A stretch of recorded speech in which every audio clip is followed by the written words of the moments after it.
أكبر قسم بيد العباس قسم بيد الحسين. يقول اجت تركض معها صاحب اسمها، راحت إلى القاسم صاحت يا ابن العم أنا اسم وياك يا نور عيوني. قال لا والله اسمك مو وياي. قالت إذا أنا اسمي ويا علي الأكبر. يقول راحت علي الأكبر يا شبيه رسول الله أنا اسم وياك. قال لا والله أخي اسمك مو وياي. قالت إذا أنا أبوي مخلي اسمه ويا عم أبو فاضل، ويا عم أبو فاضل يدري بي مريضة أنا. يقول راحت إلى العباس عماه يا قمر بني هاشم يا نور عيوني أنت أنا وياك. يقول العباس ضمها إلى صدري قال لا والله أتمنى وياك يا خليتك بعيوني والله. قالت إذا أنا ويا أبوي الحسين، بس أنا ما راح أروح للحسين أقول له أريد أبوي مثل ما صاح على أخواتي يصيح باسمي، يصيح وين فاطمة العليلة. يقول جلست أخذها المرض، يقول أغمي عليها لحظات استيقظت وإذا بها ترى القافلة قد تحركت. صاحت بو يا حسين وياك وبدوني والله عقبكم يا أهلي تعمل عيوني، وحد بهالوضع لا تخلوني والله لا تخلوني. وعلي لو الجسم يلضم بالسم. يقول الحسين رجع لها الله حضر حاجتك الآن والله شايف العمل يرجع لبنيته. يقول ضمها إلى صدري، يقول شمها قال بني أنت عليلة وعلى مثلك السفر يحرم. يقول نزلت على ايد الحسين قبلتها تقول له ابوي اسرج الخيل اسرج الخيل وحط فراشكم لرجل جليل أنا خادمتك أبويا. قال لها بني والله إذا استقر بنا المقام أرسل إليك عمك العباس أو أخوك علي الأكبر. قالت لأبويا عندي طلب واحد يا نور عيوني.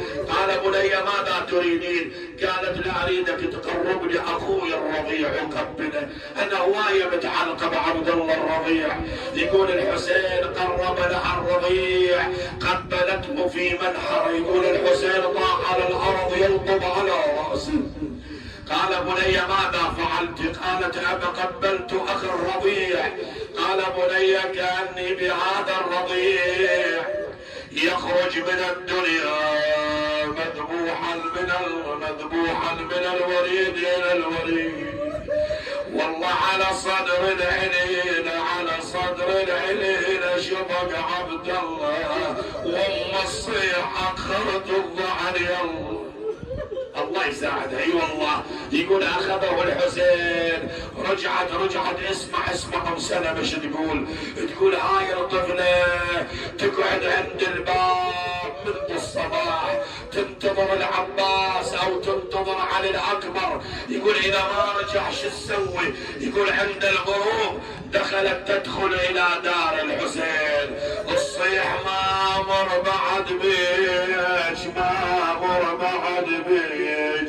يا دارهم ما مر بعد بيج.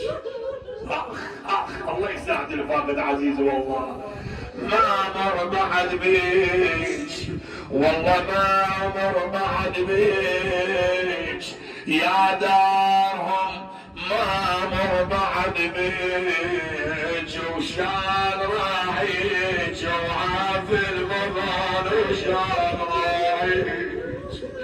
يقول تدخل تطرق باب الحسين ابا عبد الله كلمني يا نور عيني.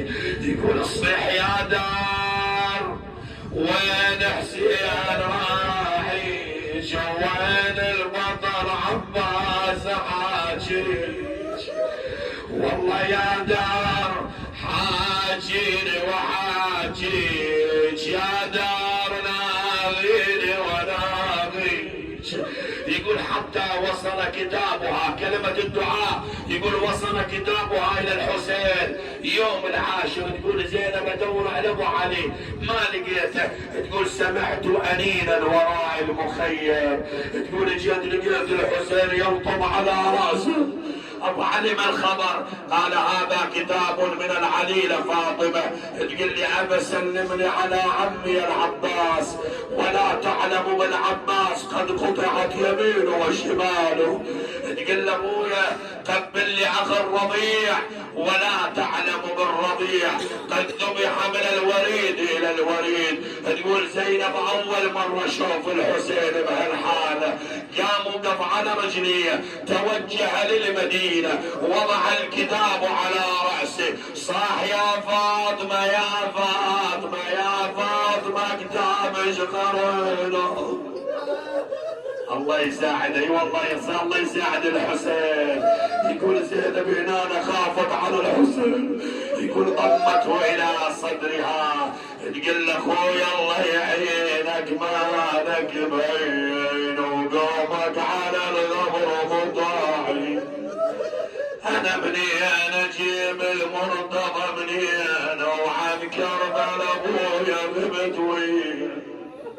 الهنا وسيدنا ومولانا، اللهم انا نقسم عليك بفاطمه إمامنا الصادق سلام الله عليه عند قول عجيب غريب والله. هو من يقول ويبكي عند هذا القول، بعد القول يقول تقول الرواية قد انفجر بالبكاء. قال والله من فعلها سوف يرى العجب. شنو سيدي؟ قال من أراد حاجة من الله فليقسم على الله بشرف فاطمة.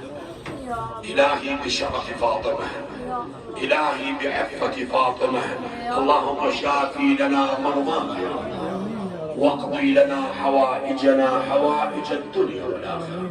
إلهي من كان في مجلسنا هذا طالب حاجة فاقضي حاجته يا الله، من كان مريضا فاشف مرضاه، من كان محتاجا فاغنيه يا رب العالمين. أموات مؤسس هذا المأتم الشريف، ومن جلس في مجلسنا هذا، أموات شيعة أمير المؤمنين، رحم الله من يقرأ الفاتحة مع الصلاة.